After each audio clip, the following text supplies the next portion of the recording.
తెలంగాణ రాజకీయ ఐకాస చైర్మన్ కోదండరాం కాంగ్రెస్ దర్శకత్వంలో నడుస్తూ తెరాస ప్రభుత్వంపై బురద జల్లుతున్నారని తెరాస ప్రజాప్రతినిధులు ధ్వజమెత్తారు. కాంగ్రెస్ను బ్రతికించే బాధ్యతను ఆయన భుజానికెత్తుకున్నారని, ఐకాసాను రాజకీయ నిరుద్యోగుల శిబిరంగా మార్చి దానికి నాయకునిగా వ్యవహరిస్తున్నారన్నారు. సోమవారం తెరాస శాసనసభాపక్ష కార్యాలయంలో ఎంపీలు సుమన్, సీతారాం నాయక్, ఎమ్మెల్యేలు గాదరి కిషోర్, ఎమ్మెల్సీ రాములు నాయక్ మాట్లాడారు.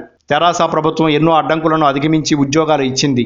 ఏ ఉద్యోగం లేని కోదండరాం ఉద్యోగాలను కాకి ఎత్తుకెళ్లిందనడం సిగ్గుచేటు. కోదండరాంను కాంగ్రెస్ ఎత్తుకుపోయింది. మిషన్ భగీరథ, కాకతీయ పనులను ఆంధ్ర గుత్తేదారులే నిర్వహిస్తున్నారని అవాస్తవాలు మాట్లాడటం దారుణం. తెలంగాణ వ్యతిరేకులంతా కోదండరాం పంచెను చేరుతున్నారు. ఫిరాయింపులకు కాంగ్రెస్ ఆజ్యురాలు. ఆ పార్టీ నేత చిదంబరం ఫిరాయింపుల గురించి వ్యాఖ్యానించడం విడ్డూరం అని ధ్వజమెత్తారు.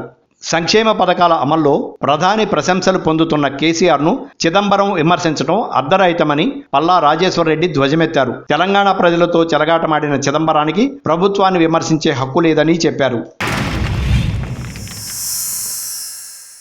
Like and subscribe Eagle Media Works.